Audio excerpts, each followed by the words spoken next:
Hello students, good morning, सुप्रभात। सुबह वाला रीजनिंग के क्लास में आप सभी का स्वागत है। जितने भी हमारे कम्पिटिटिव एग्जाम की तैयारी करने वाले स्टूडेंट हो उनके लिए सीरीज चलाया जा रहा है, जो कि रीजनिंग का टॉप प्रश्न का सीरीज चलाया जा रहा है, जो कि प्रतिदिन सुबह और शाम देखने को आप सभी को यह क्लास मिल रहा है।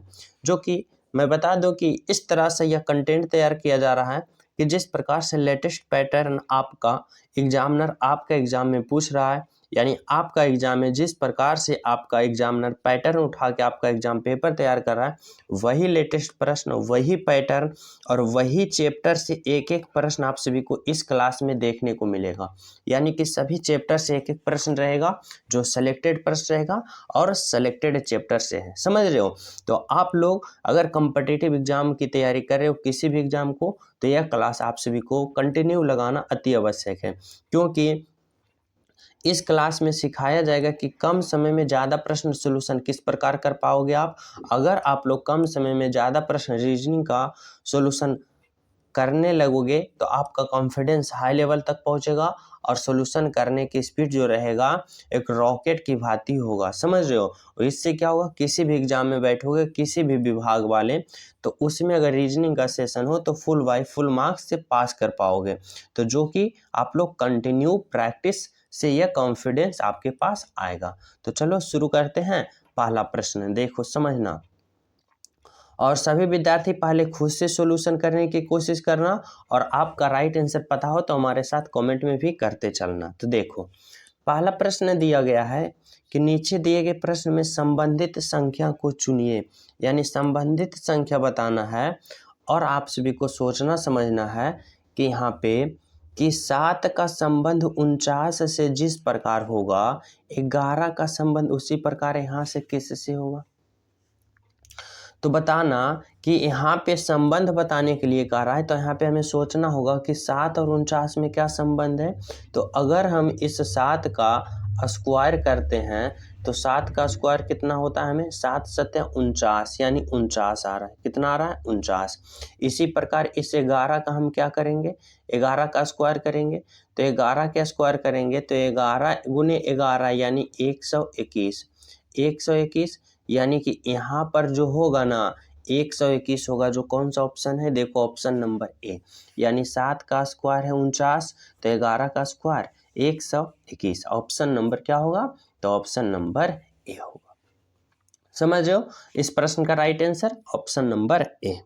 चलो अगला प्रश्न को देखना क्या कर रहा है। 2 नंबर का प्रश्न है कि नीचे दिए गए श्रृंखला को पूरा करें। यह जो श्रृंखला है ना, इस श्रृंखला में आप सभी को बताना है कि यहाँ 400 है, -200 है, 100 है, आगे है, यहाँ पे वाट है ना, इसके जगह यही श्रृंखला को पूरा करने के लिए हमें बोल रहा है। तो इस श्रृंखला में हमें सोचना है, देखना है पहले कि क्या हो रहा है इस श्रृंखला में। तो देखो 400 से -200, फिर 100 हो रहा है, फिर आगे क्या होगा जो आप सभी को बताना होगा। तो देखो, अगर हम इस 400 से 200 लाने की कोशिश करेंगे तो इस 400 में अगर हम भाग देंगे -2 से, कितना से? -2 से। तो देखो, जब 400 में -2 से भाग देंगे तो 2 दूना 4, कितना आएगा? -200 आएगा। जो कि देखो यहाँ पे -200 है तो है, यानी कि हम अगर 400 में भाग देंगे -2 से तो कितना प्राप्त होगा? -2।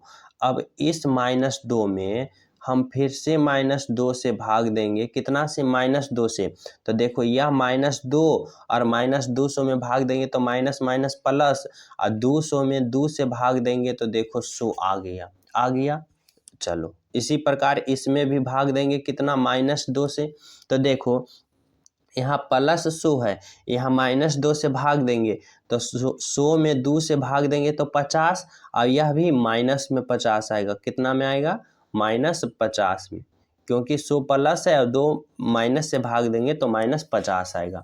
अब इसी प्रकार इस -50 में भी हम क्या करेंगे? भाग देंगे, कितना से? -2 से। तो देखो -50 में -2 से भाग देंगे तो माइनस माइनस प्लस हो जाएगा, और 50 में 2 से भाग देंगे तो 25। देखो 25 आ गया। अब इस 25 में भी हम भाग देंगे कितना से, -2 से। तो देखो +25 में जब -2 से भाग दोगे तो माइनस में 12.5 आएगा। यानी यहाँ पे जो आपका वाट के जगह पूछ रहा था ना, वहाँ पे -50 भराएगा, जो कि आपका कौन सा ऑप्शन में दिया है, तो ऑप्शन नंबर ए में दिया है -50, जो कि क्या है, बिल्कुल आपका राइट आंसर होगा ऑप्शन नंबर ए। समझ रहे हो? तो चलो अगला प्रश्न को हम सब देखते हैं। समझना, अगला प्रश्न देखो कर रहा है कि नीचे दिए गए अक्षर श्रृंखला को पूरा करें।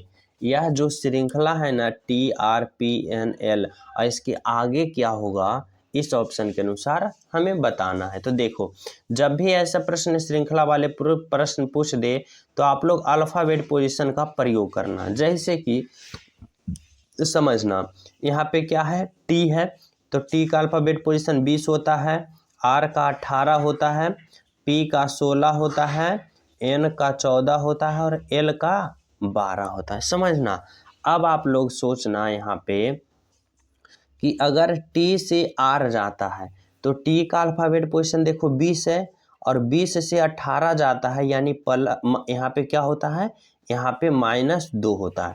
देखो टी का अल्फाबेट पोजीशन 20, आर का 18, 20 से 18 गया -2। इसी प्रकार देखो आर से पी गया, यानी आर का 18 और पी का 16, तो यानी 18 से 16 गया, यहाँ भी -2 हुआ।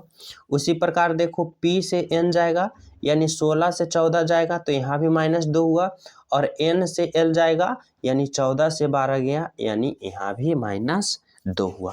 तो हमें पता चला कि इसमें भी -2, इसमें भी -2, इसमें -2 और इसमें -2, यानी -2 का सीरीज चल रहा है। तो हम एल से अगला पद निकालेंगे तो -2 लिखेंगे, इससे अगला पद निकालेंगे तो -2 लिखेंगे। समझ रहे हो?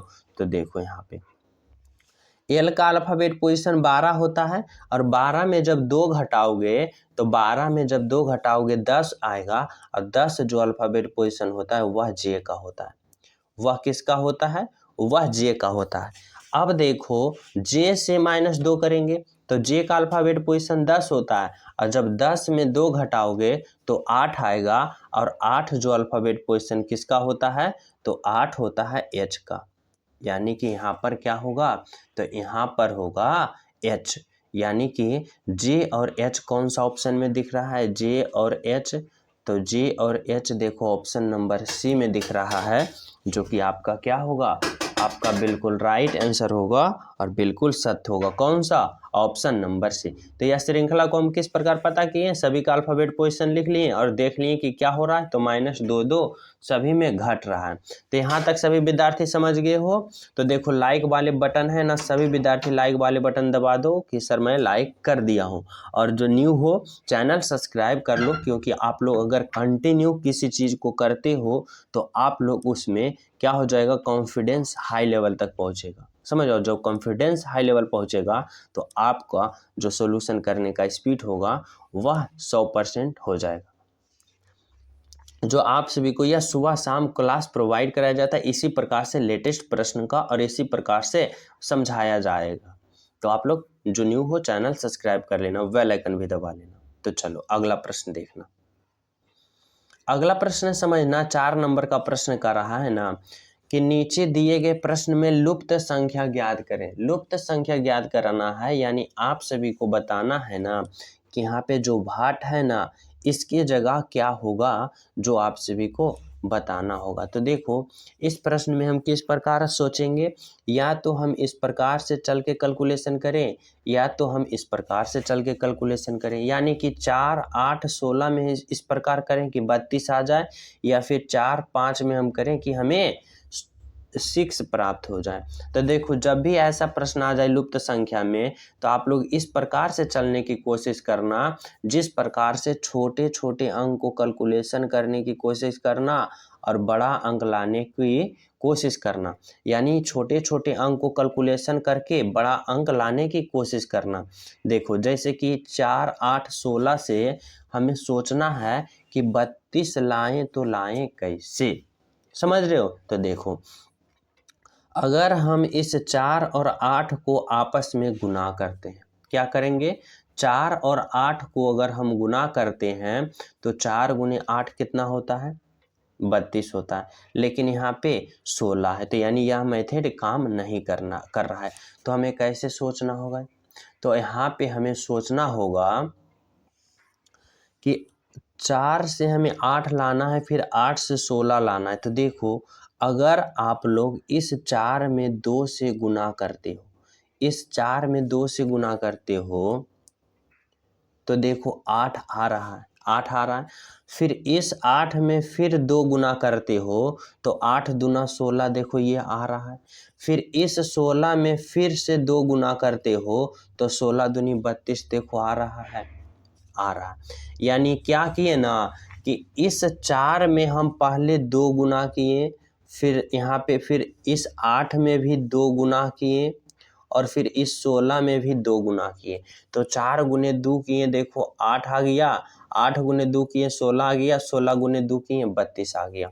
अब इसमें देखो नीचे वाले में कौन सा मेथड अप्लाई किए, देखो 6 से हमें 24 लाना है। अगर हम इस 6 में 4 को गुना करते हैं तो 6 चक्का 24, देखो यह आ गया, तो आ गया। फिर इस 24 में अगर हम 4 गुना करते हैं तो 24 चौक 96, देखो यह 96 आ गया, तो आ गया। अब इस 96 में अगर हम 4 गुना करते हैं तो 96 चका 384, देखो यहाँ 384 आ गया, तो आ गया। यानी हमें पता चला ना कि इसमें क्या गुना किया, 2 गुना किया, इसमें देखो 4 गुना किया, तो यहाँ पे 2, यहाँ पे 4, तो यहाँ पे हमें कितना गुना करना पड़ेगा, 3 करना पड़ेगा, तभी तो 2 3 4 इस प्रकार से गुना होगा। तो देखो अगर हम 5 में 3 गुना करते हैं तो 5 तिया 15, यहाँ पे कितना आ गया 15। फिर इस 3 में अगर हम इस 5 में फिर हम 3 गुना करते हैं तो 15 तिया कितना आएगा, तो यहाँ भाट के जगह 45 आएगा, भाट के जगह क्या आएगा, 45 आएगा। यहाँ पे क्या भरोगे, 45, और फिर इस 45 में भी 3 आप गुना करोगे तो 5 तिया 15 और 4 तिया 12, 1 13, देखो 135 यहाँ आ रहा है। तो यानी क्या किया ना इस सीरीज में, पहले वाले में 2 गुना करके 32 ले लाया, फिर दूसरे वाले में 3 गुना किया, और चौथे वाले में 4 गुना किया। तो भाट के जगह हमें क्या प्राप्त हुआ, तो भाट के जगह हमें 45 प्राप्त हुआ। यानी आपका जो राइट आंसर होगा ना, यानी यहाँ पे जो भराएगा ना 45, यानी 45, ऑप्शन नंबर ए भराएगा। क्या होगा, ऑप्शन नंबर ए होगा, जो कि क्या आपका होगा, बिल्कुल right answer option number A. समझ रहे हो। तो चले अगला प्रश्न पर, तो चलिए देखो अगला प्रश्न समझना क्या है। यहाँ पे 5 नंबर का प्रश्न है। 5 नंबर का प्रश्न में कह रहा है कि यहाँ पे 52 + 26 = 30 से लिखा है, उसी प्रकार यहाँ को इतना लिखा है, तो इतना को क्या लिखेगा। तो देखो यहाँ पे क्या है, 52 है प्लस 26 है, इसको क्या लिखा है, 30 लिखा है। अब आप लोग सोचना है कि यहाँ पे जो प्लस है ना, यह ओरिजिनल वैल्यू नहीं है। अगर ओरिजिनल वैल्यू होता तो 52 + 26 30 नहीं आता। तो हमें सोचना है कि यहाँ पे हम कौन सा वैल्यू रखें, हम क्या करें, क्या कौन सा यहाँ पे अप्लाई करें, कौन सा मेथड कि हमें क्या आना चाहिए, हमें 30 आना चाहिए। तो देखो इस प्रश्न में अगर हम समझना किस प्रकार से कैलकुलेशन करें कि 30 आए, तो देखो 52 है, यहाँ पे 26 है। समझना यहाँ पे अगर हम ना दोनों का क्या करते हैं, अंक को ऐड करते हैं। जैसे 52 लिखाया है 5 और 2, 26 लिखाया है 2 और 6 है। तो देखो अगर हम इस 5 और 2 को जोड़ते हैं तो 7 आता है, और फिर इस 2 और 6 को जोड़ते हैं तो 2 और 6 कितना आता है, 8 आता है, 8 आया। अब देखो 7 और 8 को जोड़ो तो 7 और 8 कितना आता है, 15 आता है। लेकिन हमें 30 लाना है, तो इस 15 में हम 2 को गुना करेंगे, देखो 30 आ गया। क्या हुआ, 30 आ गया। तो जी सर आ गया। यानी जो मेथड हम इसमें अप्लाई किए ना, अब यही मेथड हमें इसमें भी अप्लाई करके 28 लाना है। अगर आ गया तब इसमें अप्लाई करके राइट आंसर लाएंगे। अगर यह मेथड इसमें अप्लाई ना हुआ ना, तो इसमें भी नहीं करना, अगर करोगे तो एरर हो जाएगा। तो चलो अब चेक करते हैं हम किसमें, इसमें क्या करेंगे, दोनों को अंक को हम जोड़ देंगे, और फिर जितना आएगा उसमें 2 से अलग से गुना कर देंगे। तो देखो यहाँ पे कितना है 80 है प्लस 24 है बराबर कितना लाया है 28 लाया। अब देखो 80 को 8 और 0 को जोड़ेंगे और 24 को 2 और 4 को जोड़ेंगे तो 8 0 8 ही आएगा। फिर प्लस अब 4 और 2 को जोड़ेंगे 6 आएगा। अब इन दोनों को जोड़ो 8 और 6 14 आया, लेकिन 14 आया लेकिन हमें 2 गुना करना था ऊपर से, तो 14 गुने 2 देखो 28 आ गया। यानी जो मेथड हम इसमें अप्लाई किए थे ने वही मेथड इसमें भी अप्लाई हो रहा है और 28 आ रहा है। अब हम इसी प्रकार से किस में अप्लाई करेंगे, तो इसमें अप्लाई करके हम राइट आंसर का पता करेंगे। तो चलो करते हैं।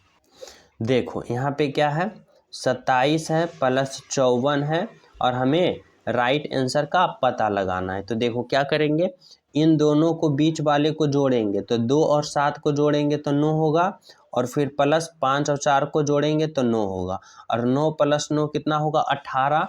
और इस 18 में फिर हम क्या करेंगे 2 से गुना करेंगे। तो देखो 18 गुने 2 करते हैं तो कितना आता है 36। यानी हमारा जो यहाँ पे राइट आंसर होगा ना 36 होगा। और कौन सा ऑप्शन में आप सभी को दिख रहा है, तो देखो ऑप्शन नंबर ए में दिख रहा है। यानी हम क्या किए कि इन दोनों अंकों को जोड़ें और इन दोनों अंकों को जोड़ें और जोड़ने के बाद दोनों को ऐड किए तो 9 9 18 आया, और फिर 2 से अलग से 2 गुना कर दिए 36 आ गया।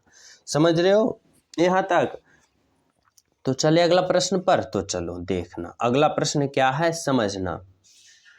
6 नंबर का प्रश्न समझना क्या है। कर रहा है नीचे दिए गए प्रश्न में संबंधित अक्षरों को चुनिए। संबंधित अक्षरों को चुनिए यानी यहाँ पे आप सभी को बताना होगा EAC का संबंध KGI से जिस प्रकार होगा उसी प्रकार HDF का संबंध यहाँ पे किससे होगा, जो आप सभी को बताना है। तो ऐसे प्रश्न में हम लोग क्या करेंगे ना कि सबसे पहले अल्फ़ाबेट पोजीशन का पता करेंगे। समझ रहे हो, जैसे समझना, जैसे कि ई का अल्फ़ाबेट पोजीशन देखो क्या होता है, ई का होता है 5 होता है, ए का 1 होता है, और सी का कितना होता है तो 3 होता है। आगे देखना के का 11 होता है, जी का 7 होता है और आई का 9 होता है। इसका अल्फ़ाबेट पोजीशन लिख दिए दोनों को। अब समझना आप लोग कि देखो यहाँ पे कि अगर हम ई से के चलते हैं यानी 5 से 11 चलते हैं, क्योंकि ई का अल्फ़ाबेट पोजीशन 5 होता है और के का 11, तो 5 से 11 चला यानी प्लस 6 हुआ। समझना। फिर देखो ए से जी चला यानी ए का अल्फ़ाबेट पोजीशन 1 और जी का 7, तो 1 से 7 गया प्लस 6, और फिर देखो सी से आई गया यानी 3 से 9 गया यानी प्लस 6। यानी हमें पता चला ना कि अगर ई से के गया तो प्लस 6 हुआ, ए से जी गया तो प्लस 6 हुआ, और सी से आई गया यानी प्लस 6 हुआ। यानी सभी में क्या हुआ प्लस 6 प्लस 6 प्लस 6। तो इसी प्रकार हम एच से आगे जाएंगे तो प्लस 6 बनाएंगे। तो देखो एच का अल्फ़ाबेट पोजीशन 8 होता है, और अगर हम 8 में 6 जोड़ते हैं तो 14, और 14 जो अल्फ़ाबेट पोजीशन होता है वह एन का होता है, जो यहाँ पर एन लिखेंगे। आगे समझना, डी से हम फिर कितना चलते हैं 6 चलते हैं। तो डी का अल्फ़ाबेट पोजीशन की बात करें तो डी का अल्फ़ाबेट पोजीशन कितना होता है 4 होता है। जब 4 में 6 जोड़ते हैं तो 10 होता है, और 10 जो अल्फ़ाबेट पोजीशन होता है ना वह जे का होता है, यानी यहाँ पर जे लिखेंगे। आगे देखो एफ की बात करें तो एफ में भी हम प्लस 6 जोड़ेंगे, तो एफ का अल्फ़ाबेट पोजीशन 6 होता है, और जब 6 में 6 जोड़ेंगे तो कितना होगा 12, और 12 जो होता है ना वह एल का होता है। यानी यहाँ पर जो आपका राइट आंसर होगा ना एन होगा, एल होगा, और फिर क्या होगा एन होगा, फिर यहाँ पे एन होगा, जे होगा, एल होगा। एन जे एल कौन सा ऑप्शन में दिख रहा है, एन जे एल देखो ऑप्शन नंबर बी में दिख रहा है, जो कि आपका क्या होगा बिल्कुल राइट आंसर। समझ रहे हो यहाँ तक। तो चले अगला प्रश्न। तो देखना अगला प्रश्न है ना, कर रहा यदि शाक भक्षी बाघ और पशु में आप सभी को इन तीनों को एक साथ रिलेशन इस प्रकार से बताना है और इस प्रकार से रिलेशन बनाना है कि यह जो 4 फिगर है ना इस चारों फिगर में कौन सा ऑप्शन जो है होगा जो इन तीनों का सही संबंध बता रहा है, यानी शाक भक्षी का भी, बाघ का भी और पशु का भी, यानी तीनों का सही संबंध जो बता रहा है वह कौन सा ऑप्शन बता रहा है। तो देखो, अगर हम सबसे पहले इन पशु की बात करें तो पशु के लिए एक गोला बना दिए, समझना। और पशु के अंदर देखो शाक भक्षी भी आ जाएगा और यह बाघ भी आ जाएगा, यानी कौन सा ऑप्शन आप सभी को इस प्रकार से दिख रहा है, तो ऑप्शन नंबर सी दिख रहा है। यानी सबसे बड़ा पशु हुआ और पशु के अंदर कौन कौन आ गया, बाघ भी आ गया और शाक भक्षी भी आ गया, समझ रहे हो। तो आपका राइट आंसर क्या होगा, ऑप्शन नंबर सी, समझ रहे हो। चलो अगला प्रश्न समझना। आगे देखो क्या है, आगे कर रहा है कि नीचे दिए गए प्रश्न में विषम संख्या को पहचान करें। यहाँ पे यह जो संख्या है ना, इन सभी संख्याओं में सोचना है। यहाँ 4 ऑप्शन है, इस 4 ऑप्शन में बताना होगा आप सभी को कि इस 4 ऑप्शन में 3 ऑप्शन एक समान मिलेगा, लेकिन एक ऑप्शन आप सभी को अलग मिलेगा और यही अलग ऑप्शन को आप सभी को क्या करना है, पता करना है। तो देखो इन 4 ऑप्शन में हम क्या सोचेंगे, देखेंगे यहाँ पे कितना लिखा है, इस प्रकार से अंक है। अगर हम इन सभी अंकों को जोड़ते हैं, इन संख्या के सभी अंकों को जोड़ते हैं, यहाँ पे क्या करेंगे, सभी अंकों की जोड़ेंगे। जैसे कि देखो 2 है प्लस 5 है प्लस 6 है प्लस 6 है और प्लस 7 है प्लस 1 है और सभी को जोड़ो। तो देखो 7 1 8, 8 और 6 14, 14 6 20, 20 5 25 और 25 2 27, यानी यहाँ पे 27 आ गया। इसी प्रकार इसमें जोड़ेंगे तो देखो 7 1 8, 8 4 12, 12 6 18 और 18 और 7 कितना होगा, तो 18 और 7 और 7 और 2, यानी 18 7 और 2 कितना होगा, 7 और 27 आएगा। आगे देखो क्या होगा, 3 1 4, 4 और 9 कितना होगा, 9 और 4 13, 13 और 7 कितना होगा, 20 और 20 और 5 25 और 2 27, यहाँ भी 27 आ रहा है। आगे देखो इसमें क्या होता है, 9 और 1 10 होता है, 10 और 3 13 हुआ, 13 और 5 कितना होगा, 13 और 5 18, 18 और 6 24 और 24 और 2 26, यानी हमें पता चला ना कि पहला को जोड़ें, दूसरा को जोड़ें और तीसरा को जोड़ें, सभी अंकों के इन तीनों संख्या के सभी अंकों को जोड़ें तो 27 27 आया। लेकिन ऑप्शन डी के अगर संख्या के सभी अंकों को जोड़ें तो 26 आया, यानी हमारा जो राइट आंसर होगा ना, ऑप्शन नंबर डी होगा, क्योंकि यही जो है विषम है और इसी को हमें पहचान करना था, समझ रहे हो। तो चलो आगे देखना, 12 नंबर का प्रश्न में बताना होगा आप सभी को। यहाँ पे प्रश्न है कि नीचे दिए गए प्रश्न में संबंधित शब्द को चुनिए, यानी हमें सोचना होगा कि गुलाब का संबंध फूल से किस प्रकार है, उसी प्रकार यहाँ किससे होगा। तो देखो अगर हम गुलाब की बात करें तो गुलाब क्या होता है, गुलाब फूल होता है। इसी प्रकार देखो सड़क भूमि होता है, नहीं, सरसों पीला होता है, बगीचा पौधा होता है, बरगद वृक्ष होता है। अब समझना यहाँ पे आप लोग सही दिमाग लगाना कि गुलाब जो होता है वह फूल, गुलाब को क्या कहते हैं, फूल कहते हैं, समझना। गुलाब को हम क्या कहते हैं, फूल कहते हैं। बरगद को हम क्या कहते हैं, वृक्ष कहते हैं, ना कि बगीचा को हम पौधा कहेंगे। सरसों को हम पीला कहते हैं, नहीं। सड़क को भूमि कहते हैं, नहीं। इसी प्रकार जिस प्रकार गुलाब को हम फूल कहते हैं, बरगद को हम क्या कहते हैं, वृक्ष, यानी हमारा राइट आंसर होगा ऑप्शन नंबर डी होगा। क्या होगा, ऑप्शन नंबर डी होगा, समझ रहे हो। यहाँ पे क्या होगा, ऑप्शन नंबर डी। आगे देखो क्या है अगला प्रश्न समझना, 13 नंबर का प्रश्न देखो क्या कर रहा है कि नीचे दिए गए निम्नलिखित शब्दों का सही क्रम बताएं। यहाँ जो है ना, यह जो इसको आप सभी को सही क्रम बताना, यानी सोचना है कि सबसे पहले कौन होगा, उसके बाद कौन होगा, उसके बाद कौन होगा और अंत में फिर कौन होगा। तो देखो अगर हम यहाँ बात करें इसमें तो सोचना सबसे पहले कौन होगा, देखो सबसे पहले रोग होगा। क्या होगा, रोग होगा 3 नंबर। जब रोग होगा तो वह कहाँ जाएगा, डॉक्टर के पास जाएगा, यानी डॉक्टर होगा। जब डॉक्टर के पास जाएगा तो वह क्या करेगा, इलाज करेगा, यानी 1 होगा। जब इलाज करेगा तो उसके बाद वह इलाज करेगा किससे? औषधि से, तो यहाँ पे औषधि होगा 5। उसके बाद औषधि के बाद क्या होगा? उसके बाद उसे निदान मिलेगा यानी 4। तो 2 3 2 1 5 4 किस में है?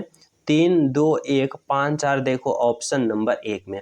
सबसे पहले रोगी हुआ, फिर डॉक्टर हुआ, फिर इलाज कराने गया डॉक्टर के पास, फिर डॉक्टर औषधि लाया, उसके बाद फिर उसका निदान हुआ। इस प्रकार से आप लोग सोचोगे, जो कि आपका बिल्कुल राइट आंसर होगा ऑप्शन नंबर ए। समझ रहे हो? तो चलो आगे देखना क्या है।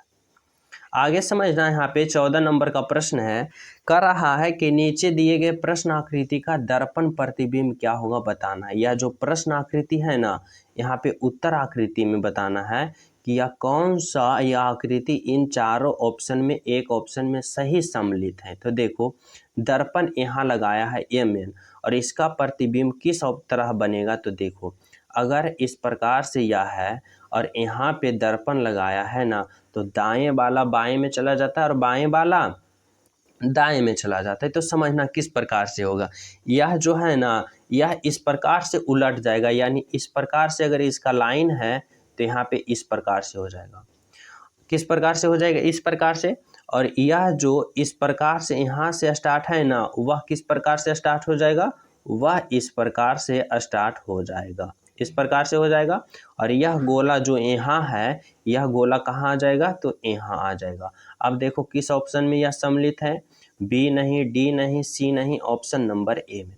यानी इसका जो राइट प्रतिबिंब बनेगा ऑप्शन नंबर कौन बनेगा? ऑप्शन नंबर ए होगा। समझ रहे हो? तो चलो अगला प्रश्न देखना।